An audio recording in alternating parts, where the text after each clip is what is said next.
we have furniture event here. As you can see, uh, our students creating furnitures that they inspired by the local Indonesian cultures, but also uh,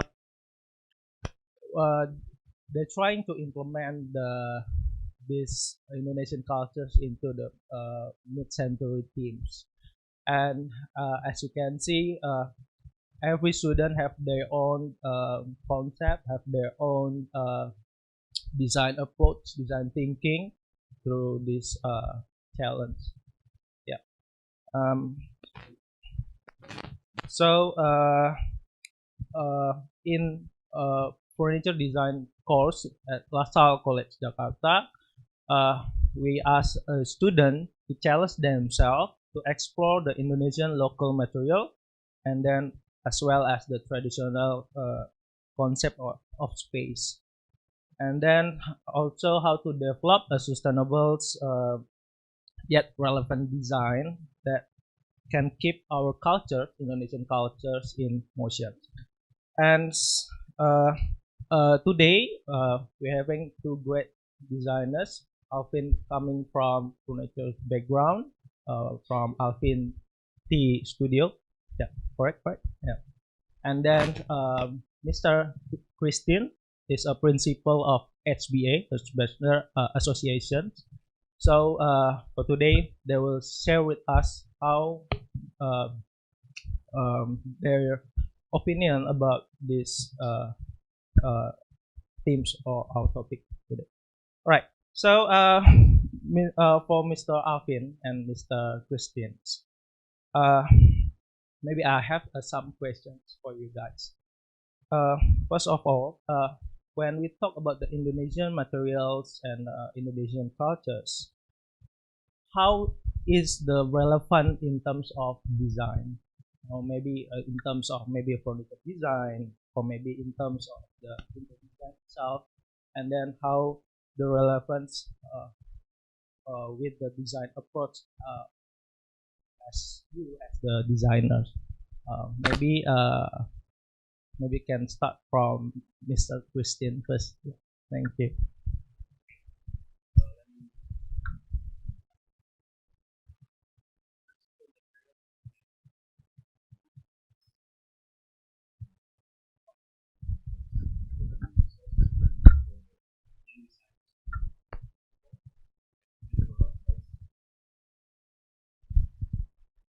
Can you hear me? Okay, there you go. Yeah, so there you go. Take two. So there's a lot of abundance of materials that you can find here in Indonesia. For the young designers, it's readily available for everyone in context of my design, our design practice. And in how I see it in the modern setting, I feel like we can take the materials either it's as it is on face value, a weave is a weave or a wood is a wood. But normally when we design, we have almost like three dimensions of it. You draw it in 2D, you do it in 3D. The fourth dimension that we take inspiration from materials is trying to add the storyline into the source of the material, and where we get the material, you try to add a cultural background why you pick that material, and that becomes a portion of how the identity of the design molds out to be. So that for me is how we feel like we do it in four steps. Like you draw, you do it in actual, and you draw inspiration and make a story, which is the fourth dimension. Yeah. So that's how we do it. All right. Oh, okay. Thank you, Mr. Christian. And maybe we have another perspective from Mr. Alvin. Yeah. Yeah. So, so this is the relevance of using Local material with the design. into design. Okay. So okay. So sometimes I see things from different perspective. Um, when I see, let's say we create what the things that we create is always influenced from what we see or what's around us, and it's very strongly related with not just the personal identity but identity in general. And so let's say you speak Indonesian language, it makes you somewhat Indonesian, or you look like an Indonesian, or you wear Indonesian clothing, then it somehow embodies that personification of what an Indonesian is. And so sometimes I see material is a way to personify your idea. So the idea is something that is very abstract. Let's say, let me put this into a product or a furniture context. So it's, but it works well with interior or even architecture as well. So sometimes the idea is something that is very abstract, but then you need to embody it with materiality. And I think and then of course, like, this product has to have a purpose. So the connection between purpose, the idea itself, and then the embodiment or the materiality, those factors creates what sometimes people say, let's say, a sense of place, or a sense of connection, or this sense of meaning. So sometimes if you see, if you go to Pantai Indah Kapuk, let's say, and if somebody blindfolds you, put you in the car, and then all of a sudden you open your door and you're somewhere in Pantai Indah Kapuk, you can be in Pantai Indah Kapuk, or you can be in Macau during summer, or you can be in somewhere in Singapore, you can be in a Chinatown in Australia. The material that they use with the design and the storyline and the purpose, it has no connection whatsoever, or with the climate as well. Yeah. And so sometimes people often take materiality or take materials for granted. I want a marble look, so I'll just put this Italian marble, so it looks very fancy, but somehow I still want to keep it looking Indonesian or something. Those are nice in the product description, but in terms of holistic meaning, it often loses its connection. And then well, before I start ranting, but so what is the problem with this loss of sense of connection, right? This will impact the user, and this will impact the surrounding people as well. So if you create something that is very superficial, the person that's going to use the product will have this value perception towards this material and this object. If you use something that needs to be taken care of, then it'll influence the user to take better care of the product. And so the use of material and how we treated it is very, very important. And it can actually determine what sort of culture, or what sort of, people say, social realities. You want people to be very artificial, then you create a house full of artificial things. Or if you want people to be more connected or more appreciative towards nature, then you make everything that needs to be taken care of, that needs to be repaired. You can do that, and the connection between the user and the product is somewhat two ways. It's not just one way. People don't just buy the product and that's it. All the products that we bought influences us, and it changes us as well. So yeah, I mean, yeah. Okay, thank you, Mr. Alvin. All right, so maybe I will have further questions from coming from the previous questions. And so as you as a designer, when you're doing design, right, so what is the essential things in the design process when you trying to redefining the Indonesian material and craft into your design? So maybe you can explain a bit your design process or design thinking. So yeah, I think coming from interior designer, Mr. Christin. I think for HBA, it's our designers are equally not only run by one person. We got most of our designers are Indonesians as well. There's a certain loyalty to sourcing it locally. I think in terms of being able to, I think that kind of solves the sustainability part of things. But when we select things aside from function and practicality of the material, obviously the first thing we have to address is the aesthetic value of it and how you would want to connect that specific selection of a material, how it adds up to a whole. How is that contributing to the overall look? So what I think it has a connection to what I answered earlier, that if we are working on a certain idea, there must be a reason why we have utilized that material. And for us, one way to connect it to a local or to an Indonesian either source or perhaps a cultural connection is that it adds to the branding factor.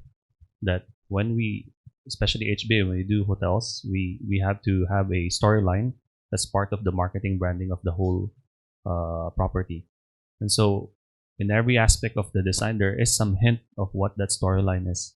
And it's important that this certain form of a furniture is actually cohesive with the other pieces within the space, so that when you pull them together, okay, this is the inspiration for this space, and it doesn't look like this one standed out from the rest of it, unless of course your design is boutique, because it can get crazy, right?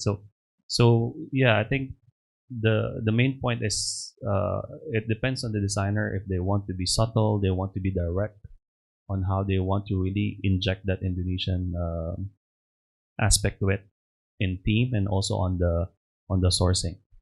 So for us, I think we've been practicing and exercising a lot of that practicality and availability of that resource for us, and that's always good news to our clients when you say, oh, I'm not going to look and go to Italy and bring that furniture over here. Why not? I work with Mr. Alvin here and support one of his creations to actually bring more value into my project. So from a designer to a product designer / designer as well, I think there's some mutual collaboration that somehow we're on the same line of what we want to build. What do we want to promote? So I would encourage the young designers to equally don't look elsewhere. It's just behind you. It's just right in your backyard, right? So yeah, I think that's my answer to your question. Okay, thank you, Mr. Christin. Okay, coming from furniture designer / designer, you have quite a lot of talent, Mr. Alvin. Okay, so how about from your perspective about the design approach when you trying to implement the Indonesian material and craft into your design? Yeah.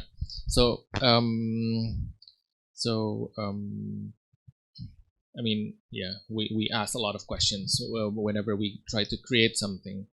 One of the main big question is basically what is the purpose whenever we want to design something. Our practice is a little bit different because we're not very market driven. People, the laymen we call us like idealists. We call ourselves, we're just trying to find our own way basically. So the way we do business is also very different. So we don't have, let's say, a customer looking for something very specific and then we create it for the market. We feel like the way we do things is that we try to analyze what's happening, let's say in Indonesia, what are the problems, what are the challenges, and then how can design actually benefit or fix or try to solve the problem or improve or elevate or even criticize. and so before we design something, we always want to formulate what sort of inquiry that we want to tackle. For instance, the one of the biggest tasks that we've been doing is that we see a lot of undervalue perception towards local materials. One of it is rattan. So my biggest question is why or how does a material seem much more valuable than others? Why is that? Why is oak more expensive than mahogany? Or why is teak more expensive? aside from the fact that one is more rare and not, but but if it has a certain meaning in terms of socially towards the people that lives around it, why doesn't it have more value? If something that is much more sustainable and something more important towards a specific culture, why doesn't it have more value? I mean, why do we have to pay hundreds of millions of rupiah for a diamond that functionality wise we cannot use them for anything else? Basically, it doesn't have, it has a commercial value, and those commercial values are being basically designed by the Belgians. And somehow it's a very important, or it's a very expensive things, but it doesn't, we cannot live from it. It's not like water, basically, right? So the whole point of value perception is something that is very debatable. And so we've been trying to tackle this inquiry, like why Indonesia doesn't have their own modern identity. Why, if we want to do something more luxurious, it has to look European? Why do we have to go for this Japandi, trend, etc., etc., etc.? So basically, whenever we want to create something, we feel like there has to be a very strong reason to make things, because otherwise you're just creating more potential trash or junk into the market. And and one of the things is basically, so how do we elevate the local materials that we have? Let's say rattan, well, or the Philippines also has rattan, but how does design can actually elevate the value? So we're not looking at it from, we need to make a design that looks like this or has that style, but how do we elevate the whole value of the material along with the people that works in the village to farm it, to harvest it, to process it, etc., etc. So the design can have a wider role.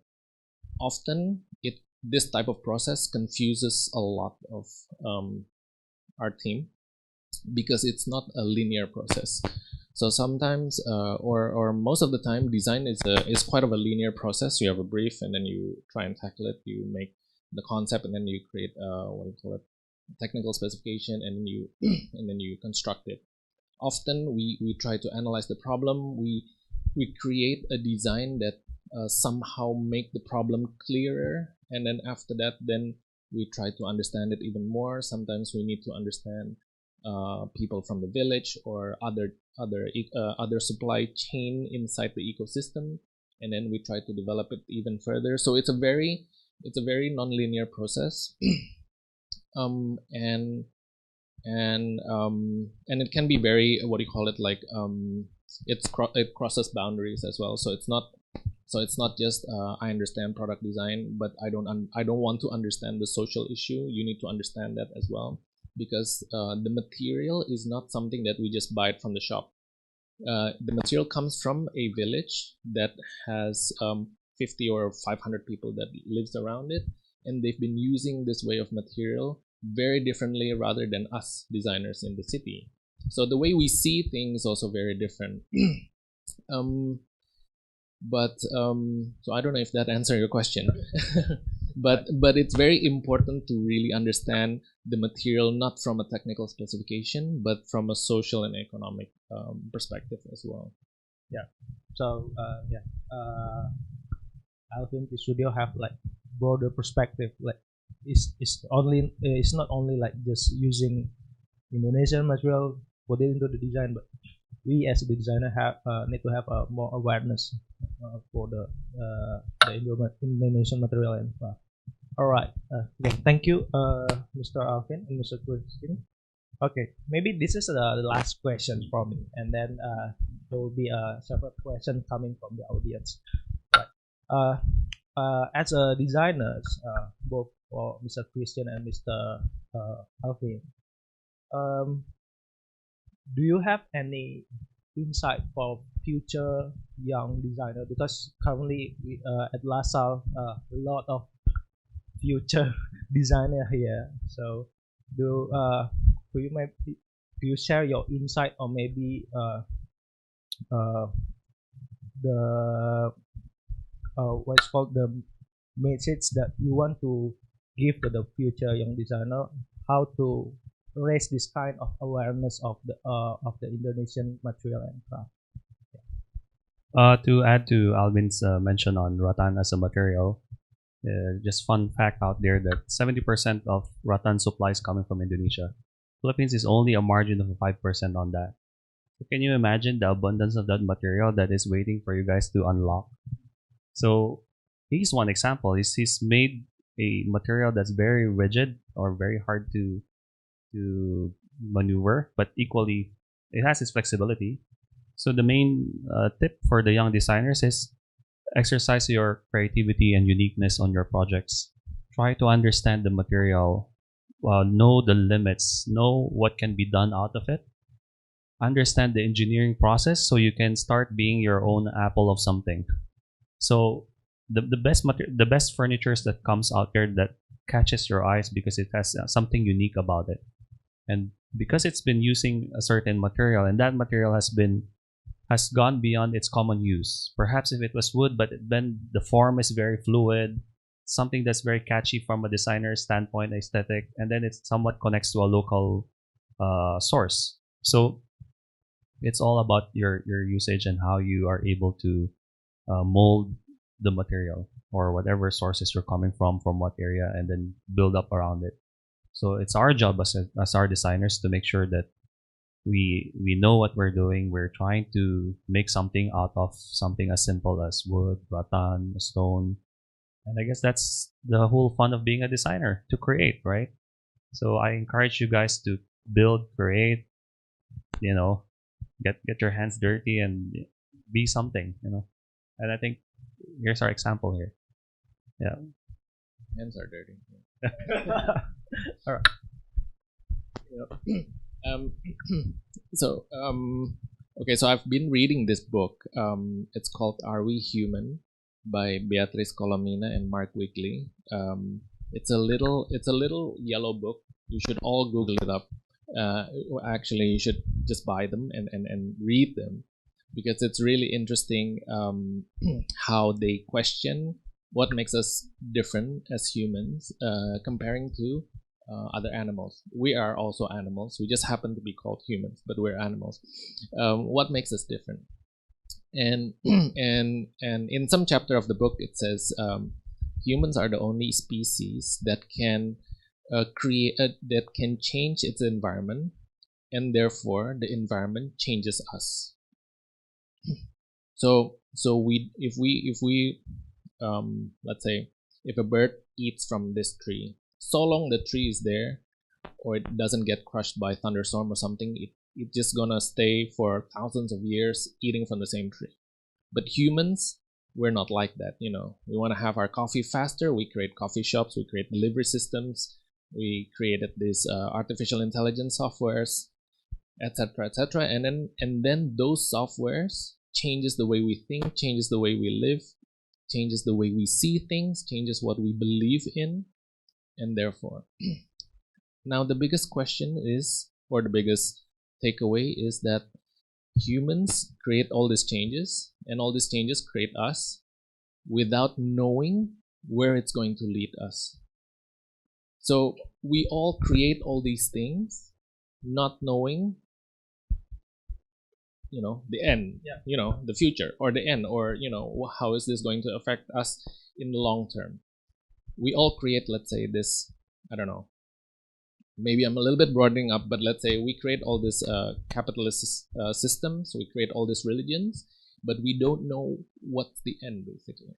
So so the point is that actually we don't have any borders on what we want to create, or what we want to believe in, and what we want to try to achieve.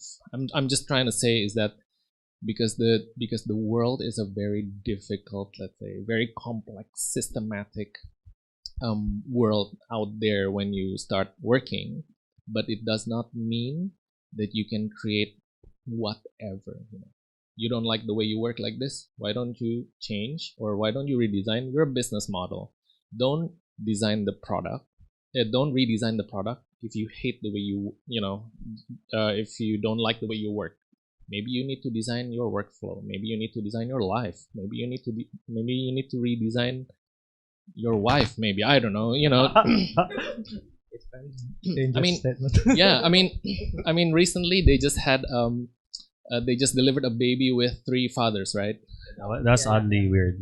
Yeah. So they design those systems so the babies that gets delivered have less chance of getting mutated potential disease or something like that.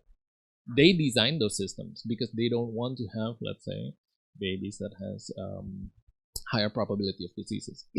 So you can design anything, and the fact that today's technology actually eliminates a lot of borders. So so you can, if you're let's say a YouTuber, or like a content creator, what you're actually redesigning is your personal branding. You're trying to position yourself in the market, and from that you try to create influences, and then it will change people's perception, perspective, emotion, value perception, etc., etc. That's also part of design. And so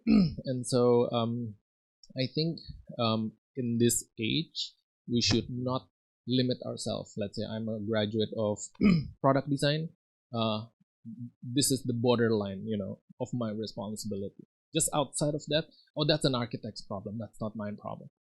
Your product will affect the environment. It'll impact the interior. It'll impact education. It'll impact information, etc., etc. We should never limit. This is the time where we should never limit ourselves into the level of expertise. I think what you can really sharpen is your way of approach, that you can differentiate between other people, but the area of where you practice, it should never be limited. So I think the way of thinking needs to change. That I leave to you and Ms. Catherine to help. All right. Yeah, it's quite insightful coming from Mr. Alvin. All right.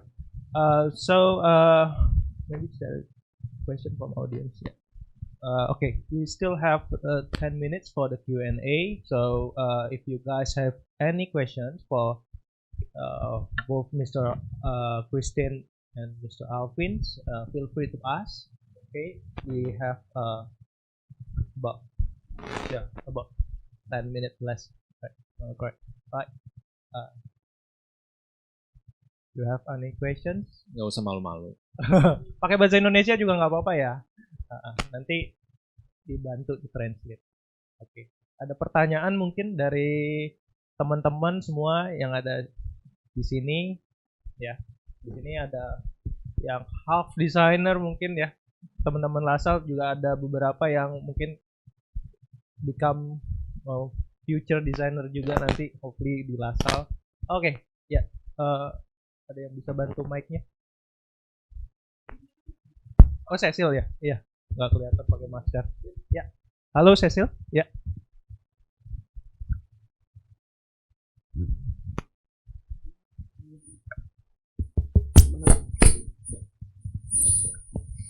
Halo, jadi saya tanya,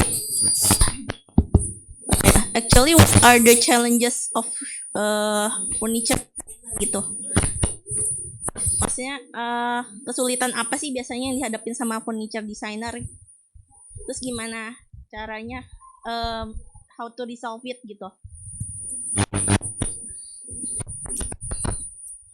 Ya, jadi aku mau nanya kesulitannya sebagai furniture designer tuh biasanya apa sih kesulitannya, tuh secara resolve-nya gimana? Mungkin kayak challenges-nya kayak susah dapetin ide atau ide baru gitu, atau gimana gitu. Maybe you refine the questions a little bit. Yeah. So Cecil from LaSalle asked about the challenge you have ever faced as an interior designer, or maybe the furniture designer in current situations, something like that, and how to overcome this kind of challenge. Yeah. Yeah. Yep. There's a lot of challenges. I think the challenges starts in all direction. Let's say refining your ideas. That's very difficult. Which means if you want to develop your ideas good enough, you need to understand who is it for. So that means before you want to sharpen your design, you need to understand really the problem. Understanding the problem, meaning you need to understand the person that's going to use it, or the community, or the group of people, target market, etc., etc. If it's a large group of people, that means you need to understand how this group of people behave. So that means you need to understand, let's say, the social perspective of this group of people. If it's a singular type of person, then you need to understand, let's say, a more psychological perspective. What is important to this person, what is not important, what is the limitation, what is the potential, and then from that, then you need to formulate what needs to be designed, which means you need to have a good analytical skill, because finding the problem is one thing, but analyzing multiple problems and then try to synthesize it into one single problem that you want to tackle, that's another problem basically. And then after that, then you need to get into the aesthetics. So how does it look like? Are you happy with it? Trying to be happy with what you do, that's another problem. Often because you don't have enough time, it's not finished properly, you're not happy, you get frustrated. Because you get frustrated, you don't put enough love into the work, then the work doesn't look like it's loved enough, then that's another problem. And then after that, then needs to get made. So getting things made, meaning you need to understand how material works. How material works, meaning you need to understand, like, is it flexible, is it stiff, the characteristic of the material. And then if it's a product, usually it has some other components. This is the other things that a lot of product designers, for instance, or any designers often overlook, because they only see the overall product, but where is the glider, let's say, how thick the glider needs to be so it's easier to clean, or so it doesn't scratch the floor, or it's, does it need to be a little bit taller so it's easier to move, so I can slip my fingers underneath the table or not, those type of things. What's the hinges are made from, how long is it going to last, etc., etc. So you'll need to understand all those things. Then you need to source all those things, which means you need to understand where to buy them, how much it costs, etc., etc. If you're making your product by yourself, that means you understand the business side of it, which means how much is this going to cost me, and then how much is it worth to sell, and how much profit am I going to make, and I'm going to be happy with the profit or not. Am I going to be happy doing this for the next couple of years or not? And then the last bit, well, not the last bit, this could actually be a book, by the way, but anyways, you need to understand who are you going to sell the product to. Is this product works in southern Jakarta, or does it work in central Jakarta, or west Jakarta, or Java, or Bali? If the product needs to be delivered to somebody else, that means you need to understand logistics. How are you going to ship it? How much is it going to cost to get it shipped? Packaging, etc., etc. So that's just one side. But whenever you want to do this, the other side, and the most important thing, I think, in the long run, are you willing to commit to do this or not? Because I think this is not just product design. I think it happens with, interior design works is also very complex and very multi-layered. And it's often the things that you don't see in the finished work that takes the most work of it all. So there's a lot of challenges. The best way to overcome it is to become the customer, not the maker. That's the easier way. But then, of course, you'll have more problems with that, basically. But of course, the way we see it, is that all these things is very exciting to learn about. So don't be afraid on or don't try to avoid obstacles, but try to embrace it. And then, because there's a lot of really interesting things when you start to look into it, and then you learn new things, and then you learn other people, you learn how people behave, how people think, how people use their money, how they value things. It's actually very interesting, and that is the role that all designers need to have. We're not just the one behind the computer and make all this thing looking pretty and 3D, and that's it. That's not our role, basically. Okay, thank you, Mr. Alvin. And I would be the other side of Alvin there. I think what is mentioned is, of course, is a more precise way of doing things. But I think if you were to answer your question in a very catchy way, is that what are the challenges of it? Is how will you, maybe the question to answer is, how will you get people to notice your creation? Is just to make it as loud as possible and get everyone to, you know, this is just mainly from a layman's term, and it's like what makes people like things. And it's either it's something that's quite odd, or something that's just jumping out of nowhere, or there's something that caught your eye, and then eventually it becomes the likability. So from a consumer point of view, I think those factors that our current culture has is all because of our materialistic need to want something of ownership. Why do you like such color and all that? So I think that's the part of what you should. Your question actually is answered by a question. So as you are saying what are the challenges, then you start building up all those questions to say, how will I want a certain likability to what I'm building. So from a practical point of view, for me, maybe first of all, it should just capture my attention, and I'll just put it like that, and then you build from there. all right, thank you, Mr. Christin. Okay, so we'll proceed to the next sessions. Today we having LaSalle alumni. Yep.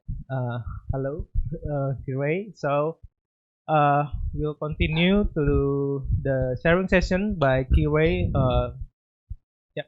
Yes. Yep. So thank you, Sir Yep, Rico, thank you. Sir Alvin, and Sir Christin for the talk show.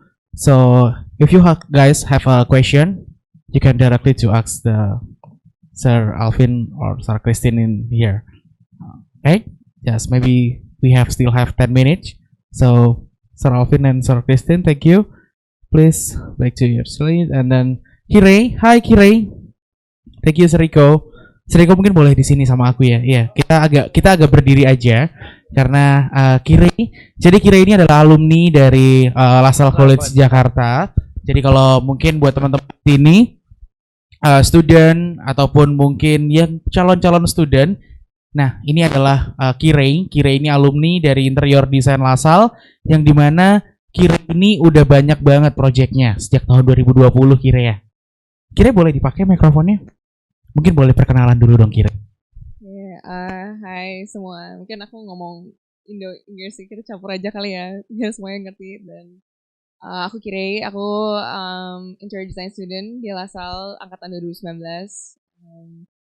Ya, dan mungkin hari ini aku diajak sama Miss Kat dan Sir Rico, Sir David untuk sharing mungkin dikit mengenai mungkin proses learning proses di LaSalle, sama sekarang udah keluar LaSalle, udah mungkin dia lebih in the working environment itu proses itu kayak gimana sih gitu, lebih ke sharing tentang experience aja sih. Oke, mungkin boleh dijelasin nih ke teman-teman apa aja sih project-project yang udah pernah Kiray kerjain. Oke, mungkin bisa ke next slide ya. Mungkin kita startnya pasti dari projects di LaSalle dulu. Ini mungkin aku share one of the projects that we did di ID4, itu kita design resort atau hotels, and di sini one of the tasks is to design a lobby, an all-day dining atau a restaurant, and a hotel room atau a bungalows, let's say. Dan di sini mungkin kita belajar sih untuk kayak contohnya tadi kita mungkin discuss a little bit about materials ya, kayak Indonesian materials. Nah, di sini kita juga banyak banget explore mengenai material. Contohnya di sini ini aku buat gaya eco resort which is located in Rote Island ya, di daerah NTT. Nah, di sini tuh kita tuh disuruh mencari kira-kira di daerah Rote itu apa sih material lokal yang bisa kita pakai, yang bisa jadi identity dari resort kita gitu, yang mungkin bisa jadi salah satu material yang bisa dipakai gitu, let's say. Yang bisa juga advantage-nya adalah kita bisa reduce cost of transportation karena emang materialnya udah di situ, dan kita juga bisa pakai tenaga kerja yang ada di Rote, let's say something like that gitu. Dan mungkin ini adalah salah satu project yang mungkin cukup di sini aku juga other than belajar juga mengenai material atau desain, kita juga belajar mengenai kayak proses and how important proses itu dalam mendesain sesuatu. Karena untuk desain kayak 3 space yang mungkin gak kecil ya, dan back details itu perlu waktu yang lama sebenarnya. Tapi gimana caranya kita bisa menghasilkan kayak produce this in less than 3 months and probably in only a month and 2 months gitu. Jadi mungkin lebih kayak time management and how important the process is. Ya, jadi mungkin ini waktu itu sempat juga pernah submit this work ke ya kayak yang ya jadi ikut kayak semacam sayembara gitu, dan di sini kita coba maksudnya mungkin lebih ke share kayak proses designing dari mungkin lobbynya gimana, how to get the structure, terus pakai material apa sih yang kita bisa pakai di sini. Kan contohnya di sini aku buat dome ini karena terinspirasi dari bentuk sasando, which is a musical instrument dari Rote Island, or how I choose to use a bamboo as the structure since bambu itu salah satu material yang sangat durable and they are also flexible, jadi bisa dilengkungin gitu. Jadi atau misalkan pakai touching roof as a ceiling supaya si space itu tetap adem kalau misalkan di siang hari, atau misalkan tetap hangat di malam hari. Let's say something like that.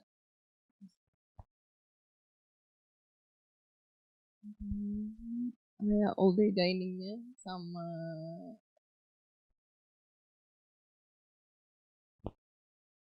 area bungalowsnya.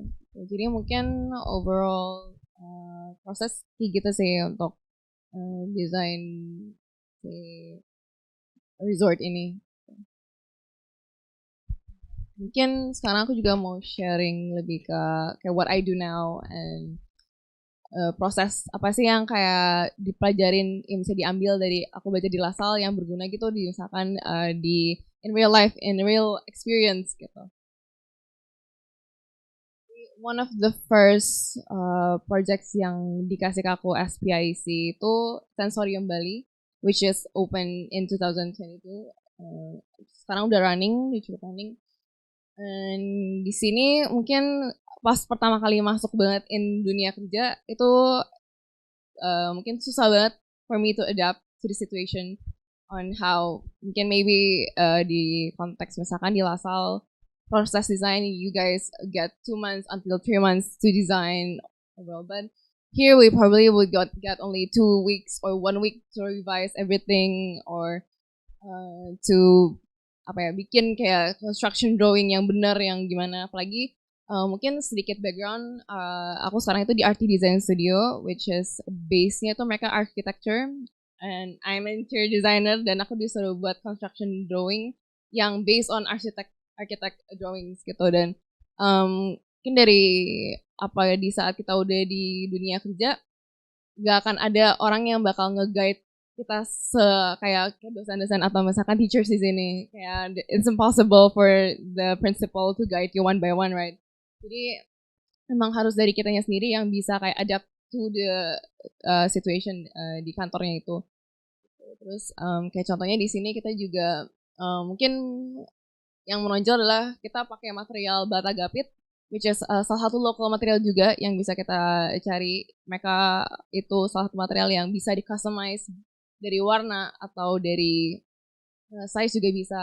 And mungkin yang mau dibawa di sini adalah how we can use one material dari semua kayak one architecture, tapi bisa jadi kayak highlight the focal point of the designs gitu. Ini mungkin salah satu prosesnya kayak luckily I get to Bali for this project, jadi bisa site visit ke Bali juga untuk melihat mungkin waktu itu lebih ke defect list and grand opening of the design. So, tapi mungkin the proses juga sebenarnya mungkin nggak selancar itu, pasti kayak banyak tiba-tiba di akhir fasadnya berubah, misalkan basically we want to use wash paint, but in reality ternyata misalkan bidangnya nggak sehalus itu, jadi harus what can we do in that moment, kayak cuma besok udah grand opening, kayak what can we do in that moment, misalkan langsung okay, it's better to use cat texture atau cat kamprot gitu. Kayak I think berbedaannya dari belajar di LaSalle misalnya kayak in campus di kampus sebagai student dan sama kerjaan in real life adalah mungkin karena the project beneran ada gitu kan, kayak kita bisa ke site dan bisa benar-benar problem solving langsung di tempat gitu. Mungkin salah satu perbedaan di situ sih.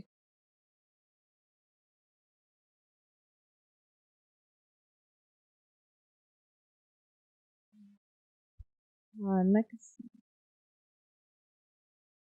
the second one yang udah terbangun juga itu adalah Itsumo Bali. The fun part, kayak fun fact itu, jadi site-nya Itsumo Bali itu dulunya adalah site-nya sensorium. Jadi they're a lot smaller in size. And Itsumo itu is a new brand yang datang dari Batam yang yang datangin ke Bali. So, and di sini mungkin salah satu yang tricky adalah gimana caranya we get orang-orang Bali tourists kayak bule-bule untuk mau makan tart di Bali. Kayak even pas aku dapat tahu projectnya dari aku sendiri pun kayak I don't think this is going to work. Siapa yang mau makan tart di Bali? Let's say something like that. Tapi di sini yang working adalah gimana caranya orang tuh tanpa tahu what brand is it, dia makanan apa, bisa datang dengan karena hanya lihat dari architecture atau dari desainnya aja gitu sih. As for now, semua itu bahkan katanya queuing-nya kayak untuk masuknya 2 jam sampai 3 jam for the small space. Jadi mungkin di sini kita coba cari gimana ya kayak bisa implement kayak cari yang mungkin bukan trendy ya, tapi lebih ke bahasa, contohnya kayak kenapa kita pakai circles di sini karena tarts yang mereka jual bentuknya circles gitu. Jadi kayak implement dari brand si Itsumo sendiri ke dalam si desainnya gitu. Ini juga one of the process of the design. Jadi memang banyak minusnya sih, mungkin dari kayak project kita di sini tapi projectnya ada di Bali itu juga cukup agak sulit. Ini juga another build project di tahun 2022 itu Milky Way Puri. Ini salah satu project yang juga very challenging karena dari ownernya itu minta the idea is a spaceship. How do we make a spaceship inside a mall? Jadi dan mereka sebenarnya nggak banyak minta, cuma kayak ya udah what can you do with that idea? So, jadi di sini mungkin for the very first time turun ke lapangan sendiri, jadi benar-benar ya udah dilepas aja. Jadi di lapangan itu benar-benar hajar sama kalau ada kontraktor, ada owner, semuanya nanya dan you have to be able to answer all that questions. Dan mungkin kelebihannya juga di LaSalle itu kita ada pelajaran mengenai materials and lightings and everything. Itu I think really helps with gimana caranya kita bisa menjawab pertanyaan-pertanyaan itu. Kayak padahal tuh tiba-tiba di lapangan bisa ditanya kayak kita pakai material apa untuk ini, strukturnya akan pakai material apa, dan there's no one to back you up kalau kalian datang sendiri ke lapangan. It's only you and yourself in that moment. Gitu. The process design. And ini actually one of the projects yang kita bisa melatih time management. Total in this project cuma 3 bulan, jadi 1.5 month in design and construction drawing. 1.5 month in construction. Jadi bukanya benar-benar mepet. Nah di sini kayak semua yang mungkin kita pelajari di LaSalle mengenai kayak proses kita per minggu dan apa itu udah lepas semuanya. Jadi benar-benar desain cuma 1 week, revise 1 week, everything in fast pace gitu. Apalagi if you guys mungkin mau masuk ke dalam apa ya kayak yang lebih banyak commercial projects itu pasti akan seperti itu. And lastly mungkin yang paling baru banget buka itu South Central Market Tipik.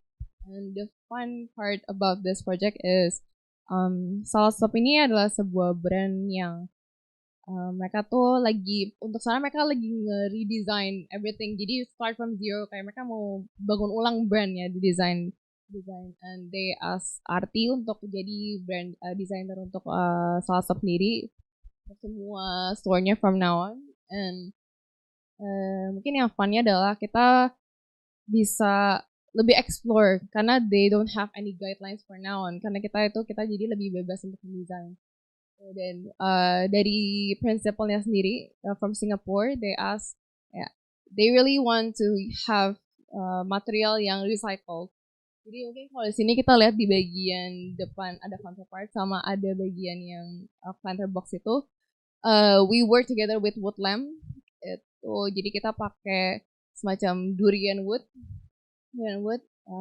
mereka jadi si wood lamp sendiri cerita kalau misalkan durian wood itu yang mereka punya there's so much waste durian waste that it's to the point that they have to pay people to take that waste.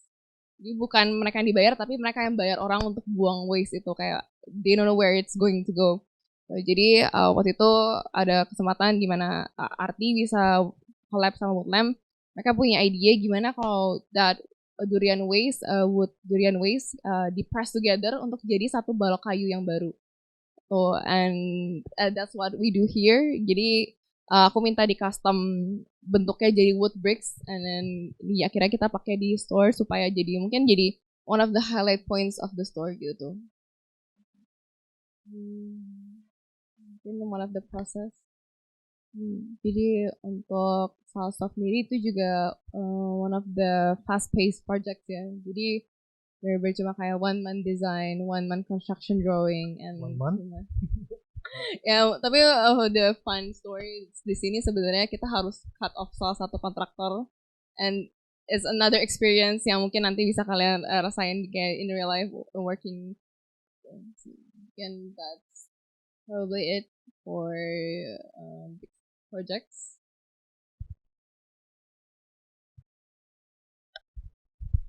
Oke, tepuk tangan dong untuk Kirei. Alright, so teman-teman atau Sir Rico mungkin punya pertanyaan buat Kirei. Kita masih punya satu pertanyaan. Yep, I think we still have some time. Right. So maybe a question coming from myself is related questions like I asked for Mr. Alvin and Mr. Christin because the question is here we seeing you playing a lot with Indonesian material and craft into your design. So you as a young designer here, what is your approach towards the Indonesian material and craft?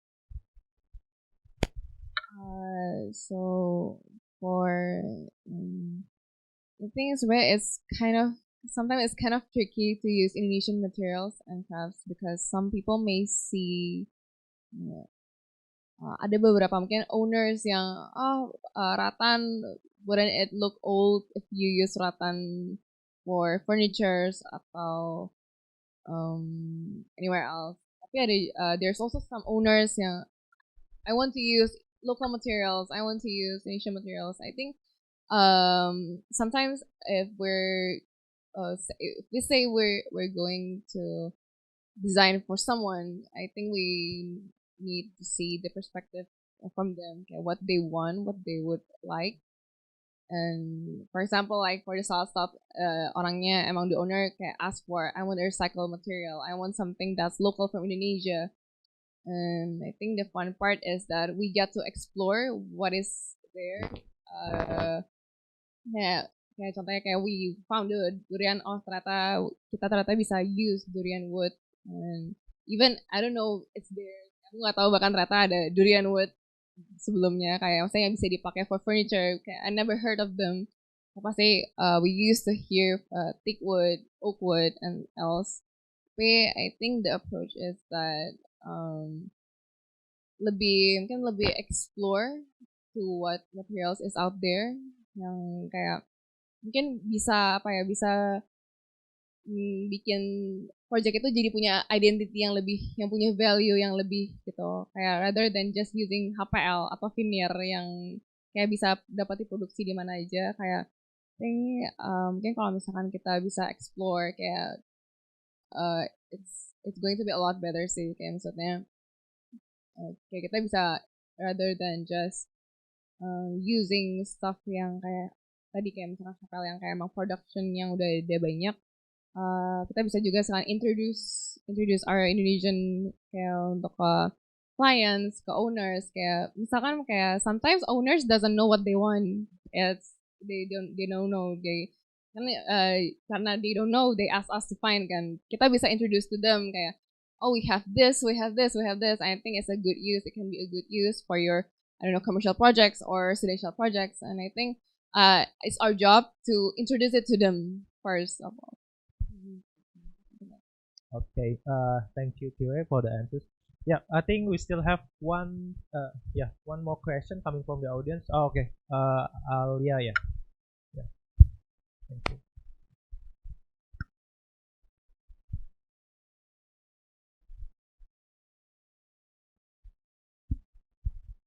What is your favorite project that you really excited about, and why? From this, I think every project has its own, I don't know, attachment to it. So if to say which one is my favorite, it will be so hard. So it really depends. One project is more stressful than another. One project is more, I mean, you get to Bali for sensorium, and that's a good thing. But contohnya kayak misalnya from Milky Way or Salt Stop, I get to be closer to the owner. I get to make more connections there. So I think kayaknya gak bisa sih kalau harus choose which one is my favorite. Kayak gak bisa. Jadi every project has its ups and downs. Ada plus dan minusnya semua. Dan cukup senang aja sih kayak bisa banyak project yang udah bisa terbangun. Itu udah such a blessing sih. Okay,